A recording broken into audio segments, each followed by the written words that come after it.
Halo teman-teman, perkenalkan nama lengkap saya Tresia Horetliwun, NIM 22032456. Saya jurusan D3 Prekamedis dan Informasi Kesehatan di Sekolah Tinggi Ilmu Administrasi Setia Malang. Di sini saya akan menjelaskan anatomi sistem pencernaan pada manusia. Dosen pengampu Henry Didiharto. Yang pertama, saya akan menjelaskan bagian mulut. Bagian mulut merupakan langkah pertama dalam sistem pencernaan manusia. Proses pencernaan dimulai saat kamu mengambil gigitan pertama pada makanan, disebut juga pencernaan mekanik. Bagian mulut seperti lidah, gigi, dan kelenjar air liur membantu proses pengunyahan agar makanan lebih mudah dicerna. Air liur mengandung enzim dengan fungsi memecah molekul makanan agar mudah diserap oleh tubuh. Yang kedua, tenggorokan faring dan kerongkongan esofagus. Tenggorokan faring merupakan saluran alat pencernaan yang menghubungkan rongga mulut ke kerongkongan esofagus. Faring juga berhubungan dengan rongga hidung dan berfungsi untuk memproduksi suara. Makanan yang ditelan dari mulut masuk melalui tenggorokan dan diteruskan ke tabung berotot esofagus. Tabung ini memiliki panjang sekitar 25 cm. Di bagian esofagus terdapat katup epiologis yang memecah makanan menjadi minuman masuk ke dalam trakea agar kamu tidak tersedak. Pada dinding kerongkongan terjadi gerakan prastilistik yang gerakan meremas-remas yang mendorong makanan menuju lambung. Yang ketiga, lambung.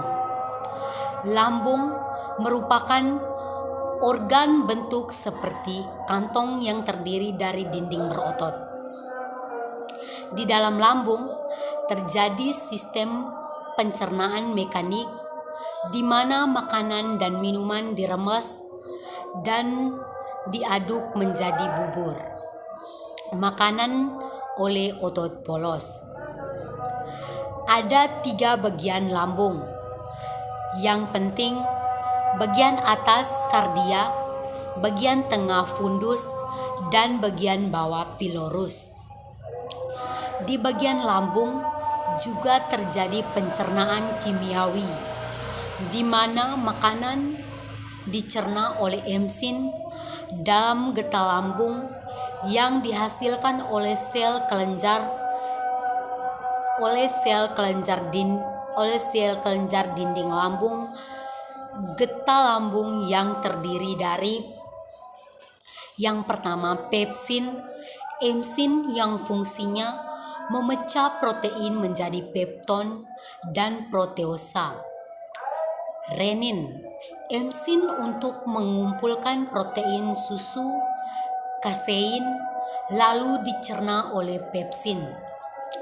Asam klorida, HCl, asam yang berfungsi untuk membunuh kuman dan bakteri pada makanan, mengaktifkan pepsinogen menjadi pepsin.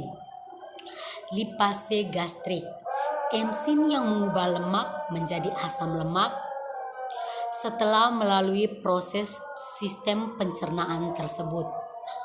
Lambung perlahan-lahan meneruskan ke usus halus dengan gerakan prastilistik. Yang berikut usus halus. Usus halus merupakan sistem pencernaan manusia terpanjang dengan panjang sekitar 670 cm sampai 760 cm. Penyerapan nutrisi paling banyak terjadi pada saluran pencernaan ini. Usus halus terdiri dari 3 bagian terpenting yang sama, masing-masing memiliki fungsi dalam pencernaan makanan. Duodeneum atau usus 12 jari. Usus 12 jari adalah bagian usus halus dan mencerna makanan secara kimiawi. Terdapat 2 muara saluran, yaitu getah pankreas dan kantung empedu. Enzim yang disekretariskan oleh getah usus halus merupakan enzim enterokinase, tripsin, erepsin, disakase, dan lipase. Jejunum usus kosong. Permukaan usus kosong terdapat jontot-jontot usus yang disebut villi. Fungsi utama villi adalah memperluas makanan usus untuk penyerapan makanan. Hampir 90% penyerapan nutrisi terjadi di bagian usus halus ini dan selanjutnya diedarkan ke dalam aliran darah di limba. Ileum, usus penyerapan bagian akhir pada saluran pencernaan usus halus. Nutrisi seperti vitamin B12, garam empedu, air, dan elektrolit yang belum diserap oleh jejunum akan diserap oleh bagian usus halus ileum seperti jejunum. Usus ileum juga memiliki villi. Gerakan kontraksi peristilik.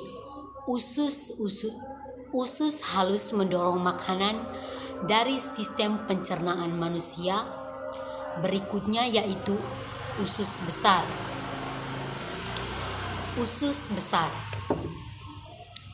Bagian besar dari sisa-sisa pencernaan makanan dan air diserap di usus besar, lalu disimpan sebagai fases sebelum dieliminasi. Usus besar terdapat bagian sekum, kolon, rektum, dan kinalis anal. Fungsi utama usus besar adalah membusukkan sisa makanan atau limba oleh bakteri agar lebih mudah untuk dikeluarkan. Di bagian kolon ini juga terjadi penyerapan air dan vitamin K. Setelah itu, saat makanan yang sudah dicerna akan disimpan di rektum dan dieliminasikan melalui kinalis anal ke anus dengan gerakan peristilik. Yang keenam, anus.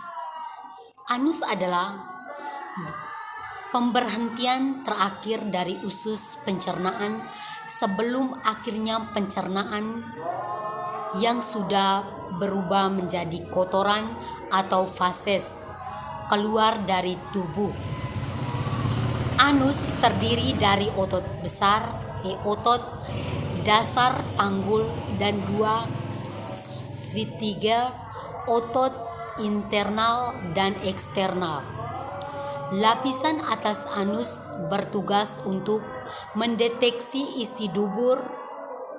Lapisan ini akan mengetahui bentuk atau konsisten dan fase, entah itu cairan, solid, atau hanya gas.